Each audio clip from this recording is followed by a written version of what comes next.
আসসালামু আলাইকুম এভরিওয়ান। আপনাদের সাথে আজকে আমি হাঁস রান্নার রেসিপি শেয়ার করব। আমার আপুনি রান্না করছে, মানে আব্বুর ফুপু। ফার্স্টে উনি হচ্ছে তেল দিয়েছে চুলায়, এরপর ওই তেল গরম হওয়ার পর তেলের মধ্যে জিরা দিয়ে দিয়েছে। উনি একটু অন্যরকম রান্না করে, সেজন্য আর ওনার রান্না অনেক মজা, তাই আপনাদের সাথে শেয়ার করছি। এরপর উনি ক্লিপ নিতে ভুলে গেছি, এলাচি দারচিনি এইসব মশলাগুলো দিছে। এরপর হচ্ছে পেঁয়াজ দিয়ে দিল। এগুলোকে কিছুক্ষণ উনি ভাজবে। সব পুরো রান্নাটাতে আমি একটু দাঁড়ায় দাঁড়ায় দেখছিলাম, সেজন্য আপনাদের সাথে শেয়ার করতে পারতেছি। ওনার রান্না খুবই মজা, আমার কাছে খুবই ভালো লাগে। আমার আব্বু ফুপু হয়, ওনাকে আমি আপনি ডাকি। আমার দাদি হয়, বাট আমি আপনি ডাকি।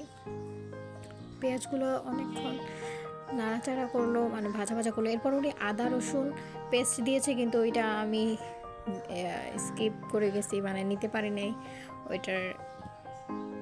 তারপর উনি অবশ্য আদা একটু কম হয়েছিল, সামান্য আদা দিয়েছে, সেটা আমি পরে দেখলাম।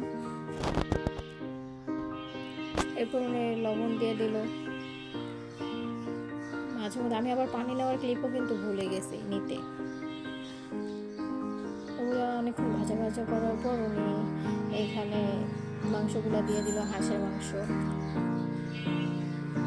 মাংসগুলো দিয়ে উনি নাড়াবে এগুলোকে, মানে একটু ভাজা ভাজা করবে যেন আদা রসুনের গ্রানটা চলে যায় আরও ভালোভাবে। আমাদের বাসা হচ্ছে, আমরা বাড়িতে গিয়েছিলাম, তখন হাঁস রান্না করছিল, সেটাই আমি ভিডিও করে রেখে আপনাদের সাথে শেয়ার করতেছি। যেহেতু ওনার রান্না অনেক মজা।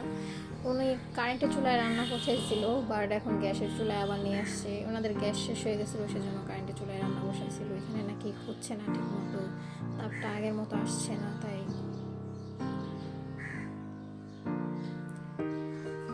এখানে উনি এরপরে হচ্ছে হলুদ দিয়ে দিল।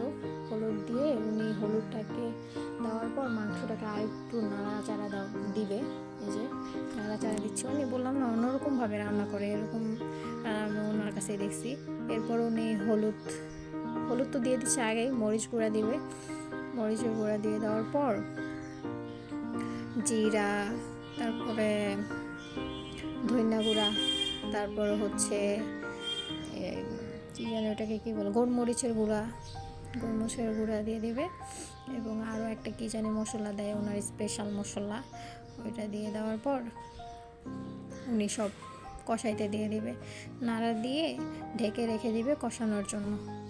এই যে নাড়া দিচ্ছে, ঢেকে রেখে দিবে কষানোর জন্য। আমি অনেক ফুটেজই স্কিপ করে গেছি, তারপর আপনারা কষ্ট করে বুঝে নেন, যেহেতু আমি বলে দিচ্ছি আপনাদেরকে। এই যে আপনি রান্না করছে, নাড়া দিচ্ছে।